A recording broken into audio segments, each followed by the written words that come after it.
Jeffrey Epstein കേസുമായി ബന്ധപ്പെട്ട് അമേരിക്കയിലും മറ്റ് വിദേശ രാജ്യങ്ങളിലും വമ്പൻ സ്രാവുകളുടെ പേരുകൾ പുറത്തുവരികയും പലരും അറസ്റ്റിലാവുകയും രാജിവെക്കുകയും ചെയ്യുമ്പോഴും ഇന്ത്യയിലെ പ്രമുഖർ മാത്രം ഞാനൊന്നും അറിഞ്ഞില്ലേ രാമനാരായണ എന്ന മട്ടിലാണ്. ജെഫ്രി എപ്സ്റ്റീൻ കേസുമായി ബന്ധപ്പെട്ട് ഇന്ത്യയിൽ ഏറ്റവും കൂടുതൽ ഉയർന്നുകേട്ട പേരുകൾ പ്രധാനമന്ത്രി നരേന്ദ്രമോദിയുടേതും കേന്ദ്ര പെട്രോളിയം മന്ത്രി ഹർദീപ് സിംഗ് പുരിയുടേതുമാണ്. വിവാദങ്ങൾ പലതായിട്ടും ഇന്ത്യയിൽ ഇപ്പോഴും ഈ വിഷയത്തിൽ ദുരൂഹമായ നിശബ്ദതയാണ് നിലനിൽക്കുന്നത്. ഹർദീപ് സിംഗ് പുരിയും അന്താരാഷ്ട്ര കുറ്റവാളി ജെഫ്രി എപ്സ്റ്റീനും തമ്മിൽ നടത്തിയ കൂടിക്കാഴ്ചകളുടെയും ഇമെയിൽ സന്ദേശങ്ങളുടെയും വിവരങ്ങൾ കഴിഞ്ഞ ദിവസങ്ങളിൽ പുറത്തുവന്നിരുന്നു. തൊട്ടുപിന്നാലെ ഹർദീപ് സിംഗ് പുരിയുടെ മകൾ ഹിമാനി പുരിക്കും എപ്സ്റ്റീനുമായി ബന്ധമുണ്ടെന്ന് തെളിയിക്കുന്ന വിവരങ്ങളാണ് ഇപ്പോൾ സമൂഹ മാധ്യമങ്ങൾ വഴി പ്രചരിക്കുന്നത്. അഴിമതിയുടെയും വഴിവിട്ട ബന്ധങ്ങളുടെയും ഞെട്ടിപ്പിക്കുന്ന വിവരങ്ങളാണ് പുറത്തു വന്നുകൊണ്ടിരിക്കുന്നത്. എപ്സ്റ്റീൻ ഫയലുകൾ പരിശോധിക്കുമ്പോൾ ഇന്ത്യയുമായി ബന്ധപ്പെട്ട് ഏറ്റവും ഒടുവിൽ ലഭിച്ചിരിക്കുന്ന വളരെ പ്രധാനപ്പെട്ട വെളിപ്പെടുത്തലാണ് കേന്ദ്രമന്ത്രിയുടെ മകൾക്ക് ലഭിച്ച കോടികളുടെ വിദേശ ഫണ്ടിങ്ങിനെ കുറിച്ചുള്ള വിവരങ്ങൾ എന്നാണ് മനസ്സിലാക്കാൻ സാധിക്കുന്നത്. ഹർദീപ് സിംഗ് പുരിയുടെ മകൾ ഹിമാനി പുരിയുടെ ഉടമസ്ഥതയിലുള്ള റിയൽ എം പാർട്ട്നേഴ്സ് LLC എന്ന കമ്പനിയും വിവാദ അമേരിക്കൻ വ്യവസായി റോബർട്ട് മില്ലറ്റും തമ്മിലുള്ള അവിശുദ്ധ കൂട്ടുകെട്ടാണ് ഇപ്പോൾ ചർച്ചയാകുന്നത്. RTI activist Kunal Shukla social മീഡിയയിലൂടെ പുറത്തുവിട്ട രേഖകൾ പ്രകാരം നികുതി വെട്ടിപ്പിന്റെ സ്വർഗമായി അറിയപ്പെടുന്ന കേമാൻ ഐലൻഡിലാണ് ഈ കമ്പനി രജിസ്റ്റർ ചെയ്തിരിക്കുന്നത്. കേവലം ഒരു മുൻ ഉദ്യോഗസ്ഥന്റെ മകൾക്ക് ഇത്രയും വലിയ അന്താരാഷ്ട്ര ബിസിനസ് സാമ്രാജ്യം എങ്ങനെ കെട്ടിപ്പടുക്കാൻ കഴിഞ്ഞു എന്നതിലാണ് ദുരൂഹത ആരംഭിക്കുന്നത്.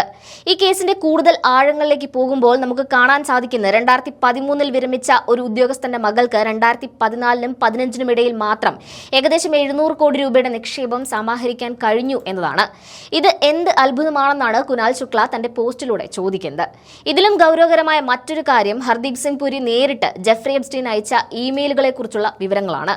തന്റെ 2 പെൺമക്കളെ കുറിച്ച് പരാമർശിക്കുന്ന ഈ ഇമെയിലിന്റെ പകർപ്പുകൾ ലിങ്ക്ഡിൻ കോ-ഫൗണ്ടർക്കും അയച്ചിരുന്നു. തന്റെ ഔദ്യോഗിക പദവിയും സ്വാധീനവും ഉപയോഗിച്ച് മക്കളുടെ ബിസിനസ് ആവശ്യങ്ങൾക്കായി മന്ത്രി വഴിവിട്ട സഹായങ്ങൾ ചെയ്തു എന്ന ആരോപണമാണ് ഇതിലൂടെ ഇപ്പോൾ ഉയർന്നിരിക്കുന്നത്. ഹിമാനി പുരിയുടെ കമ്പനിക്ക് 2400 കോടി രൂപയുടെ ഫണ്ടിംഗ് നൽകിയ 30 നിക്ഷേപകർ ആരൊക്കെയാണെന്ന് വെളിപ്പെടുത്താൻ മന്ത്രി തയ്യാറാകണമെന്ന് ഇപ്പോൾ ശക്തമായ ആവശ്യം ഉയരുന്നുണ്ട്.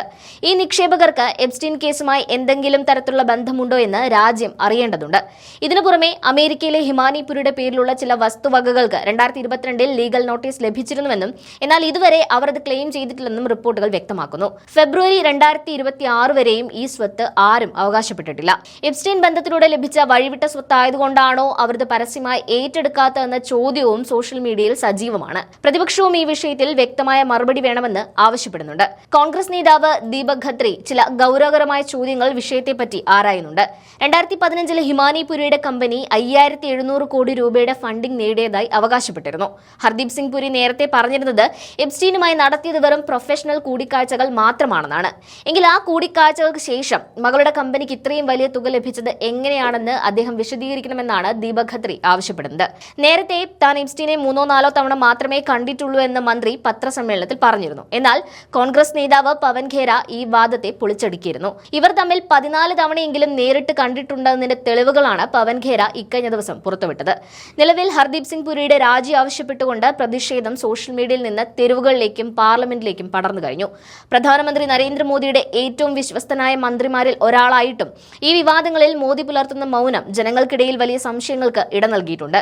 വിദേശങ്ങളിൽ എപ്സ്റ്റീൻ കേസുമായി ബന്ധപ്പെട്ട് വലിയ മാറ്റങ്ങൾ സംഭവിക്കുമ്പോൾ ഇന്ത്യയിലെ മാധ്യമങ്ങളും രാഷ്ട്രീയ കേന്ദ്രങ്ങളും വിഷയത്തിന് വേണ്ടത്ര പ്രാധാന്യം നൽകുന്നില്ല എന്നതാണ് വാസ്തവം.